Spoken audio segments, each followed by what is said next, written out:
Oke, baik ya. Selamat pagi ibu-ibu semuanya. Apa Selamat kabarnya hari pagi. ini? Pagi Bu, Alhamdulillah alhamdulillah baik. sehat. Ya, oke ya. Kayaknya semuanya sehat-sehat ya. Jadi baiklah, hari ini kita awali dulu pembelajaran kita. Kita awali dengan doa ya. Di sini catatan kita yang piket yang sudah kita buat kesepakatannya yang memimpin doa hari ini adalah Bu Juleha. Ya, silahkan Bu Juleha.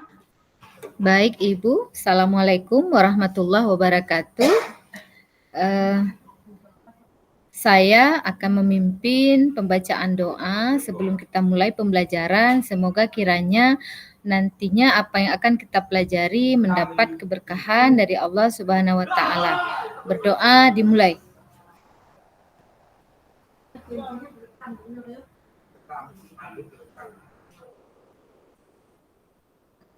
Berdoa selesai. Terima kasih kepada Bu Juleha yang sudah memimpin doa kita hari ini. Ya, jadi hari ini kita masuk ke materi. Ini hari yang ketiga ya, sinkronos hari yang ketiga. Di sini Ibu mau share screen dulu materi kita hari ini ya. Coba mudah-mudahan semua nggak ada kendala sinyal ya. Jadi pembelajaran kita hari ini bisa berjalan dengan lancar. Coba dulu ibu-ibu materinya sudah nampak kira-kira? Sudah Bu Ibu. Desti sudah nampak? Sudah Bu, sudah ya. sudah. Bu Juleha juga sudah? Sudah Ibu. Oh iya, bagus ya. Berarti semua hari ini sinyalnya bagus ya. Jadi hari ini kita sinkronos hari yang ketiga ya, yaitu materinya mengenai pendidikan yang memerdekakan ya. Jadi seperti yang sudah kita tahu ibu-ibu ya, materi kita di sini adalah mengenai untuk wacana seperti yang sudah kita dengarkan bahwasannya mengenai sekolah penggerak, maka diharapkan pendidikan itu adalah pendidikan yang memerdekakan ya. Nah, nanti kita akan bahas seperti apa itu pendidikan yang memerdekakan. Dan pendidikan yang memerdekakan ini itu berawal dari mana ya. Jadi nanti di sini ya, itu ada 4 yang kita bahas, yaitu mengenai filosofi pendidikan Ki Hajar Dewantara, pendidikan zaman kolonial, kemudian pendidikan menurut Ki Hajar Dewantara dan ajas pendidikan Ki Hajar Dewantara. Ya. Nah, jadi nanti yang berkesan ya, seperti yang kita lihat di sini ya, ada di sini filosofi pendidikan Ki Hajar Dewantara. Beliau mengatakan pendidikan merdeka itu berdaya upaya dengan sengaja untuk memajukan hidup, tumbuhnya budi pekerti, rasa, pikiran, roh, dan badan anak dengan jalan pengajaran, teladan, dan pembiasaan, jangan disertai perintah dan paksaan ya. Jadi kalau kita lihat tadi di situ ibu-ibu ya, di situ ada kata yang berkesan ya dari Ki Hajar Dewantara. Di situ tadi beliau mengatakan filosofinya bahwa pendidikan itu jangan disertai paksaan ya. Artinya pendidikan yang memerdekakan itu berarti dia itu memang harus sebagai pendidik kita harus dengan rela hati, dengan ikhlas ya dalam melakukan tugas-tugas kita. Nah, itulah yang bisa kita lihat tadi ya ibu-ibu ya. Nah, jadi di sini ibu-ibu kita sama-sama belajar ya. Saya pun di sini juga baru belajar. Jadi kita di sini sama-sama belajar. Kemudian jadi bagaimana sejarahnya ya, sejarahnya pendidikan memerdekakan ini tentunya ini berawal atau terinspirasi dari sosok Ki Hajar Dewantara ya. Jadi coba ini akan Ibu Coba Ibu share screen dulu mengenai video ya. Video ketika pendidikan zaman kolonial ya. Pendidikan zaman kolonial bisa kita lihat bagaimana pendidikan zaman kolonial ya dengan pendidikan zaman sekarang ya. Itu sangat berbeda jauh. Jadi kita lihat dulu di sini. Mudah-mudahan juga semuanya tidak ada kendala dengan sinyal ya, semua bisa menyaksikan. Kira-kira nampak? Sudah nampak belum? Bu Nampak Desti, Ibu, belum? nampak Ibu. Oke, iya, berarti semuanya pakai jaringan yang ini ya, tinggi ya, semua sudah nampak, gak ada masalah. Oke, kedengaran nggak? Kedengaran ya? Belum. Sudah? Belum Bu. Belum? Sudah kedengaran? Belum Ibu.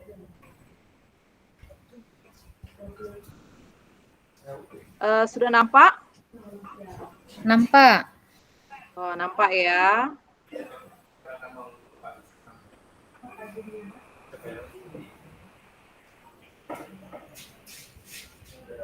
Iya, ini dia pendidikan zaman kolonial ya.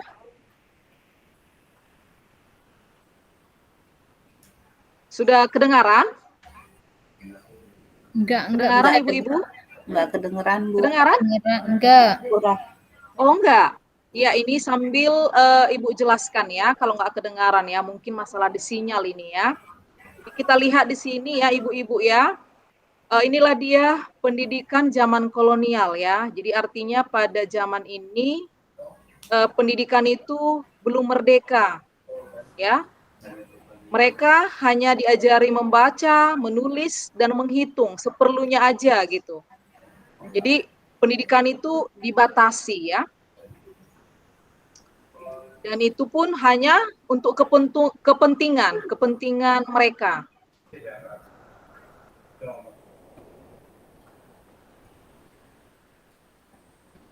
Nah, inilah dia sejarahnya, lahirnya organisasi Budi Utomo ya, organisasi pertama lahir di Indonesia ya.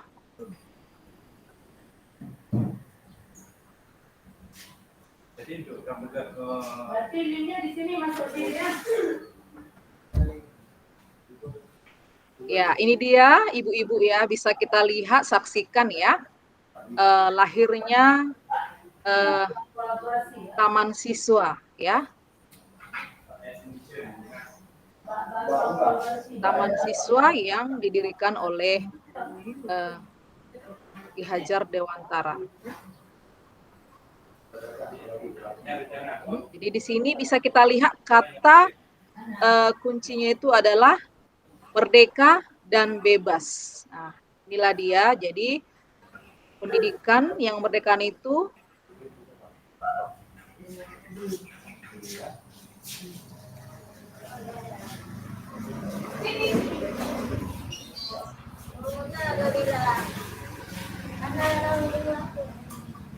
iya, oke. Oke ya, jadi itu dia tadi Ibu-ibu ya. Kita lihat tadi sudah nampak ya videonya ya, nampak ya Bu Desti, nampak tadi ya? Nampak Bu, nampak. Nampak Bu. Jadi tadi itu adalah pendidikan zaman kolonial ya. Jadi kita lihat tadi di situ ya, jelas bagaimana. Coba dulu sekarang saya persilahkan dulu ibu-ibu ini ya kan, berdasarkan video tadi ya, kira-kira apa dua hal yang penting gitu dari video tersebut yang berhubungan dengan pendidikan zaman kolonial. Siapa kira-kira yang mau dulu ya? Ya, siapa dulu? Bu Juleha mungkin? Silakan. Boleh Ibu, saya coba. Karena tadi nggak kedengaran suaranya, jadi saya meraba-raba saja berdasarkan apa yang saya lihat dan yang saya baca. Jadi kalau pendidikan zaman kolonial itu sepertinya yang bersekolah waktu itu belum ramai dari kalangan pribumi. hanya kaum bangsawan saja, ya. Dan kemudian sepertinya kaum bangsawan yang bersekolah itu mereka istilahnya yang nantinya akan dijadikan pekerja yang bekerja pada pihak kolonial. Seperti itu Ibu dari saya. Oke ya, terima kasih ya Bu Juleha ya. Mungkin yang dari Bu Desti, kira-kira dari video tadi Bu, apa kira-kira hal yang penting gitu yang bisa kita ambil? Silakan Bu. Sama seperti Bu Julaiha, tadi memang sempat tidak terdengar ya Bu ya dari videonya. Cuma saya melihat di sini terlihat bahwa adanya perbedaan pendidikan zaman dahulu dengan zaman sekarang. Kalau zaman dahulu terlihat pendidikan itu hanya untuk kaum-kaum tertentu, kayak misalnya bangsawan seperti itu. Kalaupun rakyat biasa yang disekolahkan itu mereka punya tujuan tertentu seperti untuk membantu kegiatannya mereka gitu. Tapi berbeda dengan yang sekarang. Mungkin kalau sekarang pendidikan itu lebih merdeka ya bagi saya gitu kan. Karena semua aspek itu harus memenuhi pendidikan gitu. Jadi bukan hanya untuk kalangan tertentu, tapi semua kalangan bisa mengikuti kegiatan pendidikan ini. Begitu Bu dari saya. Iya, baik. Terima kasih ya ibu-ibu ya, ibu-ibu yang berdua, yang semangat ya. Jadi betul ya. Jadi kalau kita lihat tadi ya, pendidikan zaman kolonial ya, bahwasannya pada saat itu pendidikannya memang betul-betul masih untuk orang-orang tertentu dan mereka pun dididik hanya seadanya aja, cukup hanya membaca, menulis seperti itu. Jadi memang benar-benar masih dijajah ya, belum merdeka ya. Nah, jadi tujuannya juga hubungannya dengan sekolah penggerak ini ya, yang nantinya ibu-ibu akan kita terapkan di sekolah. Kita diharapkan nanti kita sebagai pendidik tentunya dapat mengaplikasikan di sekolah kita masing-masing agar tidak ada lagi pendidikan pada zaman kolonial lagi. Artinya kita harus bisa menjadi obor atau penggagas di sekolah kita masing-masing, yang artinya bahwasannya kita itu harus memberi kebebasan kepada setiap siswa atau murid-murid. Artinya mereka dalam kita mendidik itu jangan kita batasi apa yang menjadi cita-cita atau keinginan-keinginan mereka ya. Baiklah itu tadi mengenai materi filosofi dan sejarah ya, awalnya pendidikan yang memerdekakan itu. Jadi itu terinspirasi dari Ki Hajar Dewantara ya. Oke, selanjutnya di sini untuk materi kita, di sini juga sudah saya buat juga ya dari ini materinya. Coba saya share screen lagi ya. Ini ada sedikit lagi topik kita, yaitu ya, kita lihat dulu di sini. Sudah nampak ibu-ibu? Sudah? Sudah Bu. Sudah Bu. Oke, sudah ya. Nah, jadi tadi ini sudah ya, pendidikan zaman kolonial ya, sudah tadi ya. Nah, jadi kalau kita lihat di situ ya, nanti bisa ibu-ibu juga baca di modul ya, mungkin di modul yang sudah di LMS kan sudah ada ya. Jadi nanti itu bisa kita lihat bahwasannya Ki Hajar Dewantara itu mengatakan bahwa pendidikan itu berhamba pada anak. Jelas ya ibu-ibu ya, nampak ya? Nampak Bu. Materinya kan Bu? Nampak. Ya, jadi pendidikan itu berhamba kepada anak ya. Jadi jadi di sini bisa kita lihat banyak pemikiran-pemikiran yang terinspirasi dari Ki Hajar Dewantara ya. Nah, jadi di sini bisa kita lihat bahwasannya katanya pendidikan itu berhamba pada anak. Kira-kira itu menurut ibu-ibu pengertiannya itu apa kira-kira Bu? Pendidikan yang berhamba pada anak. Apa kira-kira itu maksudnya? Oh, mungkin Bu Juleha tadi ya, ada ini mungkin mau Boleh memberikan Bu, apa? Silakan. saya Iya. coba jawab. Kalau menurut saya, pendidikan berhamba pada anak yaitu kita sebagai seorang guru istilahnya harus mengistimewakan anak. Kita melayani anak, kita harus punya kerelaan, keikhlasan. Artinya kita mengajari anak ini juga bukan asal-asalan, tidak terpaksa, tetapi kita kerahkan semua potensi kita untuk bisa eh, menggali semua potensi atau keunikan yang ada pada peserta didik kita. Sekian Bu. Terima kasih ya Bu. Kita Sama. berikan tepuk tangan dulu untuk Bu Juleha ya. Ya, terima kasih Bu Juleha ya. Betul Bu ya, sama kita ya. Jadi pendidikan yang berhamba pada anak ya. Mungkin kita selama ini sebagai guru mungkin anak itu kita kekang atau harus sesuai dengan keinginan guru gitu ya. Ternyata mungkin ya saya pribadi juga atau banyak guru-guru di mana gitu yang masih berpikiran lain ya. Jadi artinya itu harus kita ingat dan kita terapkan di sekolah kita bahwasannya ternyata pendidikan itu harus berhamba pada anak. Yang artinya kita harus mengutamakan gitu, mengutamakan apa yang menjadi keinginan kemana anak-anak ini kita arahkan dan kita harus bisa menerima bahwa setiap anak itu memiliki karakteristik yang berbeda-beda, kecerdasan intelektual yang berbeda-beda. Oke ya ibu-ibu ya, masih semangat ya ibu-ibu ya. Oke, biar Masih lebih semangat lagi semangat. kita ice breaking dulu ya. Bisa ya? Oke. Boleh. Boleh, ini ada ice breaking yang mau Ibu buat nih ya. Nanti kan gini, biar agak semangat, biar nggak ngantuk. Ini Bu Desti, Bu lihat udah nguap dia nih, ya kan?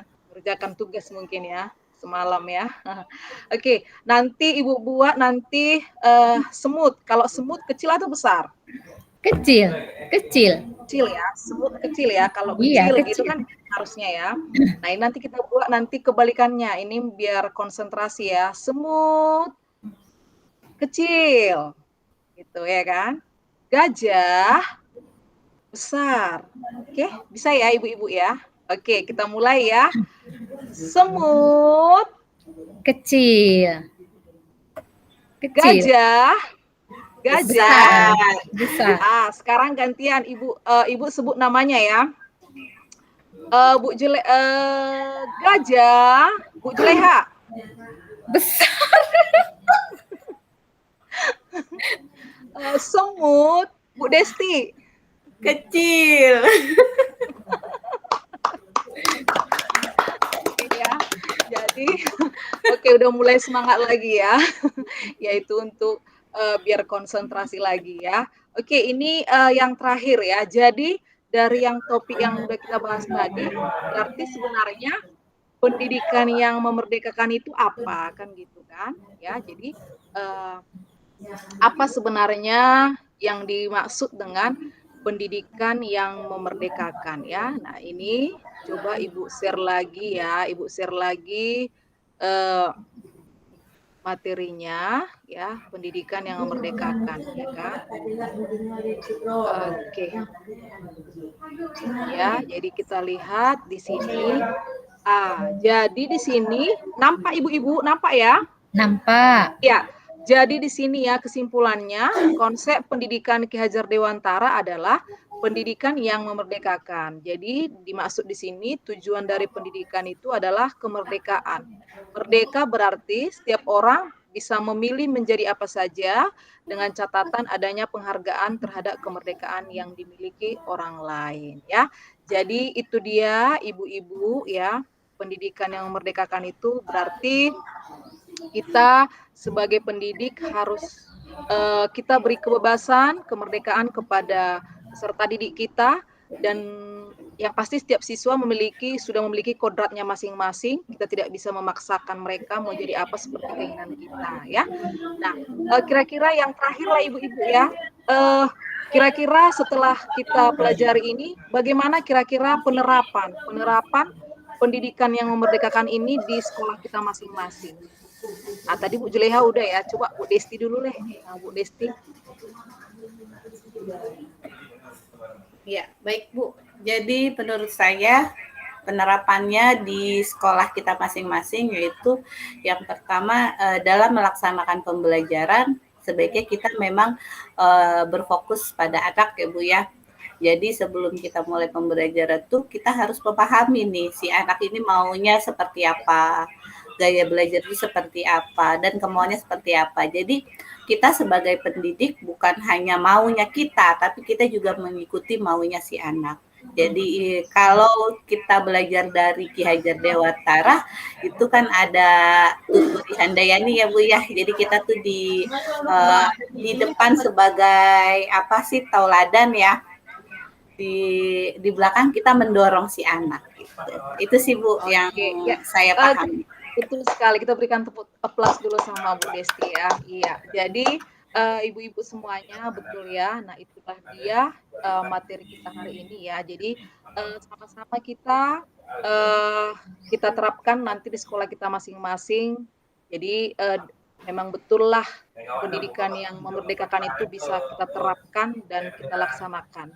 Ya, oke sekian mungkin, materi kita hari ini. Boleh kita foto dulu atau berdoa dulu ini? Berdoa dulu Ibu. Oh berdoa, oke. Yang mimpin doanya sekarang Bu Desti ya. Silakan Bu Desti. Baik, terima kasih Bu Kristina atas arahannya hari ini, atas ilmunya hari ini. Semoga apa yang Ibu berikan bisa kita terima semuanya dengan baik dan kita bisa jalankan di sekolah kita. Amin. Untuk menutup kegiatan kita hari ini, marilah sama-sama kita mengucapkan hamdalah. Alhamdulillahirabbil alamin. Terima kasih, Ibu. Ya, ya. Kita sesi foto ya ibu-ibu ya. Semua katakan cheese. 1, 2, 3 cheese. Oke. Baik ya, itu dia untuk hari ini. Atau sebelum kita tutup ada pertanyaan? Oh, Tidak cukup ada ya. Ibu. Oke, baiklah. Kita lanjutkan nanti materi kita besok ya. Ya, demikian. Selamat pagi semuanya. Selamat pagi, Ibu. Izin pamit, Ibu. Iya, silakan ibu-ibu. Baca memahami nilainya